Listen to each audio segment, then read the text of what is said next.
Hello guys, welcome back to the channel, best place for long-term stock investors. Finally, we will be talking about Malaysian REITs or REITs in general. You guys have been asking, we've been rejecting, but we'll reject it no more.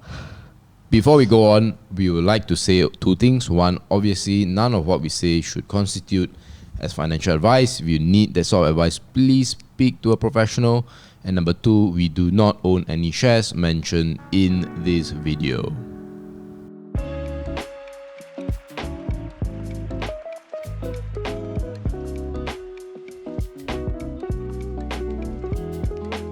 So if you want to build a 6 to 7 figure stock portfolio, fret not, we have this program for you called the SIB 2.0, where we'll be showing you a step-by-step systematic way of how you should invest your money, when to sell stocks, how to even manage your portfolio, how do you even study management, and all those good stuff. So if you're interested to find out more about this program, the links are all in the description and comments. Alright guys, so Jonathan, you guide us through, right? You Yes, are the sure. expert today. So let's talk about a little bit about REITs. So we start off here with the market cap. KLCC is right on top with TW REIT right at the bottom. So I don't recognize all of them, but I'll just speak out what I recognize. IGB REIT, this should be Mid Valley. Yes. Sun REIT, this is Sunway. PAV REIT is Pavilion. YTL REIT is YTL. IGB CR, I'm not too sure. IGB CR is the commercial REIT for IGB REIT. So they actually separate it. Interesting. Yeah, Interesting. but That just shows you how much or how little I know about the REIT segment. Yes. So yeah, if you don't know already, there's about 18 REITs company in Malaysia. Not a lot. I mean, in fact, I actually feel it's a little bit too little. Yes. And if you look at the market cap, right, actually it's not too, I mean, it's very far off. Like KLCC REIT is about 12 billion. Then you see like the rest of it is like around 1 billion-ish to even hundreds of millions. millions. Axis REIT as well, sorry. Oh yeah, that's Axis REIT. But the main thing I want to show you is actually this slide. If you don't know already, if you calculate all of Bursa's listed company, right, the total market cap As of the end of June, right? Yeah, as of end of June. I actually know. I think this data came from May, actually. May, okay, 2022. May, right. So it's about around 1.83 trillion. So if you're hardworking enough, you just like table it, just calculate your Excel. And if you don't know already, the total market cap for, if you calculate all of the companies in the KLCI 30 index, that actually totals up around 974 billion, which is about roughly around 50 to 60% of the total listed company in Malaysia. And finally, we have these REITs, which actually only constitute about 2.1% of the Malaysia's public listed company, which is about 39 billion. So this is actually just a small little fun fact for you to know about how big this REITs is in our Malaysian market. Right. Yeah. Okay, so I think one thing you know about REITs is basically, I mean, if you don't know about their business, it's actually their name is Real Estate Investment Trust. So what they do is basically just lease out their properties. But do you know what properties do they actually lease out? So that is the main thing that you may want to know. And let's have a look. So if you look at the company that I just listed out for you just now, based on the market cap ranking, right? You can see that most of our Malaysian REITs actually does office and commercial as well as retail services. And of course, if you are in the Klang Valley region, you know how many malls we have, right? So So actually the retail side of things is more of, let's say, your shopping mall or even your restaurant. Yes. The industrial things is basically like your warehouse, your factories, or maybe even data centers. But unfortunately, we don't have any data centers here yet. I'm not sure whether there's any companies that's gonna like come out with a data center REIT. Hopefully they will. It'll be quite interesting. And then we have healthcare, which is basically your hospitals, and whatnot. Education is your university, and hotel, definitely know it's hotel. So if you look at all of Malaysia's REITs, right, we are very heavily, I think I'll say like 90% of it is actually on retail and office space and commercial, which is, the choices is very limited in a way. And if you look at Sun REIT, I think only Sunway REIT is the only company that does everything. Yeah, so they have retail, industrial, healthcare, and you name it, everything. Yes. Yeah. But so that's the business side of things for REIT. And now let's have a look at their dividend yield. So how have they actually, right? The reason why I actually put dividend yield is because one of the common question that many people ask is, I invest in REIT because of their high dividend yield. Yeah, standard, right? Yeah, Safe is like a better FD, right? Yeah, exactly. And if they want to like calculate how much passive income they need to like retire, right? It has to say the 4% rule, you know? Yes. The 4% rule. Yeah. So so here you go, dividend yield. I actually personally don't really like to use this as an indicator when I invest in a stock. The reason why is because if you look at the formula of dividend yield, it is actually their dividend percent divided by their market cap, right? Yeah. If I'm not mistaken. Correct. Yeah. Correct. So the market cap itself is actually very volatile. So if let's say the market cap is actually dropping, automatically your dividend yield will increase. Right. For example, I think I can say this right. Serba Dynamic. Yes. So yes. if you actually research or even study Serba Dynamic closely, you notice that previously I think their dividend yield is around 4%. Yeah. But because of their massive drop in share price, their dividend yield now is actually more than 10%. Yeah, so that's actually one of the nature of dividend yield, which is why I don't like. But nevertheless, let's have a look at the REITs yield. So it's actually roughly, I would say it's around like 4% to 5% each on average on every single yield.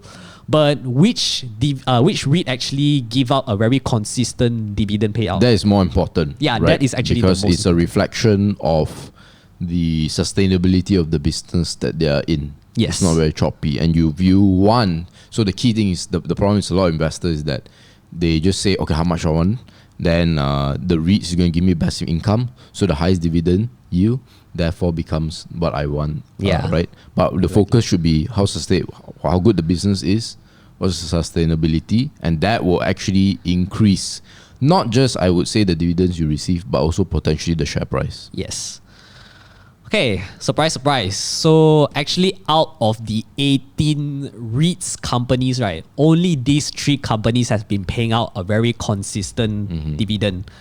Even though they have been consistently giving out, you see, didn't really drop much, right? But actually after COVID, their dividend payout is actually, they drop about 10%. Right. Yeah, but then again, it's like only like how many percent? 3 out of 18 is about, I would say, 15% or maybe even 14% of the REIT actually give you this such return, which is okay in my opinion. I mean, there are still other companies that actually paid a more consistent paying out dividends. Even capital appreciation is better. That is actually much more attractive than the REITs company.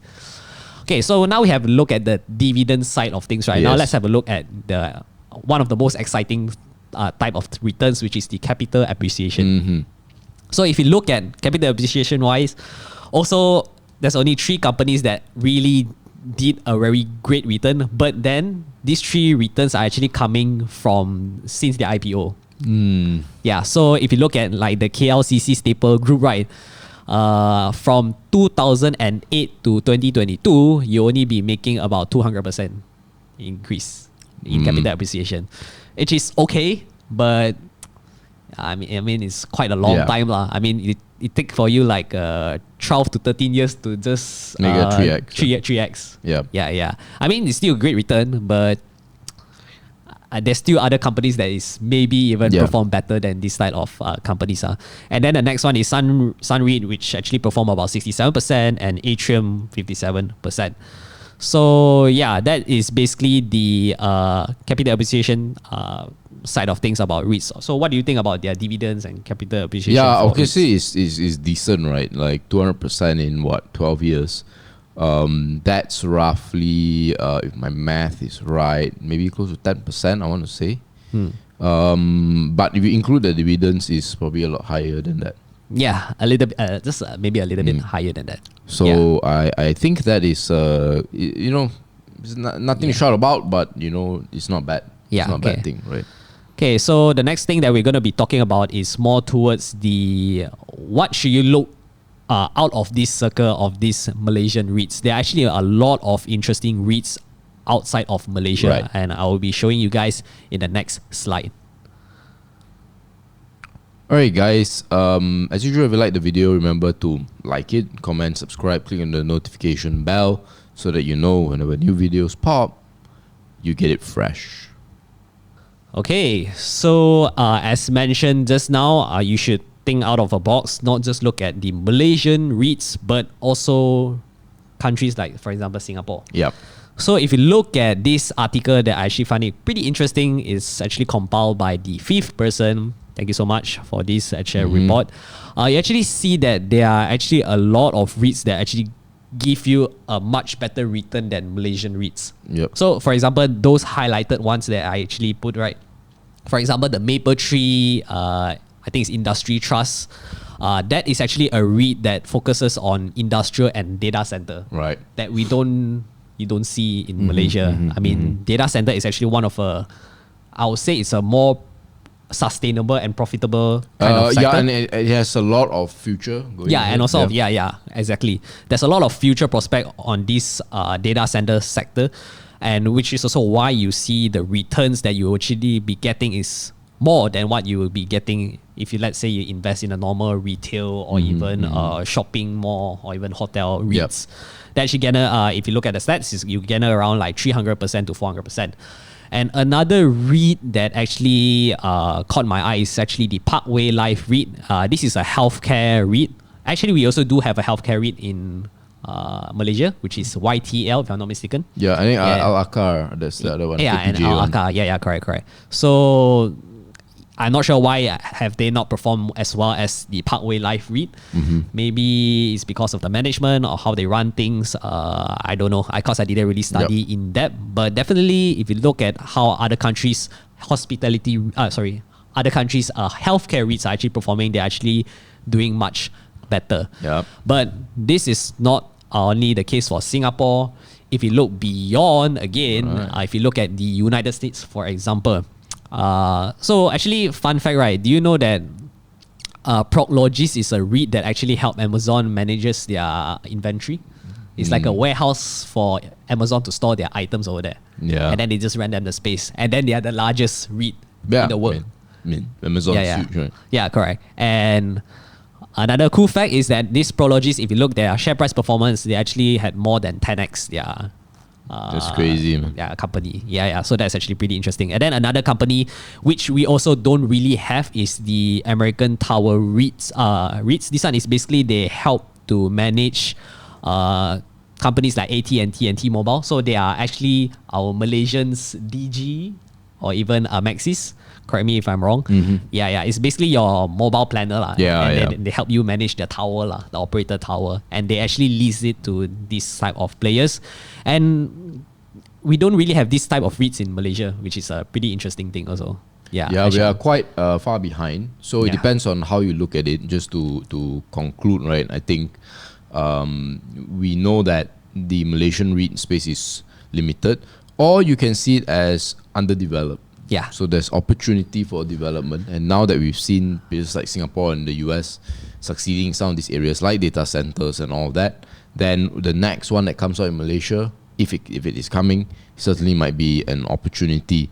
Yeah. And like you said, services, 90% similar, and growth potential is a question mark because it depends on whether the Malaysian market is going to be building anything new.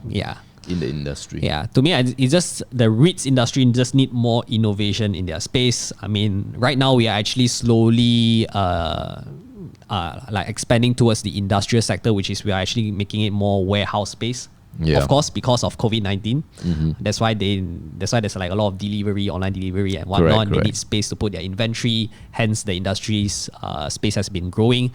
So that's actually one place that companies are actually moving towards and expanding. Hopefully, next time we have more warehouse REITs or factory REITs. But another thing that I hope for is that data centers, man. Yeah, looking forward to that too. So guys, enjoyed the video. If the answer is yes, make sure you share it with your friends. Come follow us on Facebook, Instagram as well. And we'll definitely see you in the next video. Bye.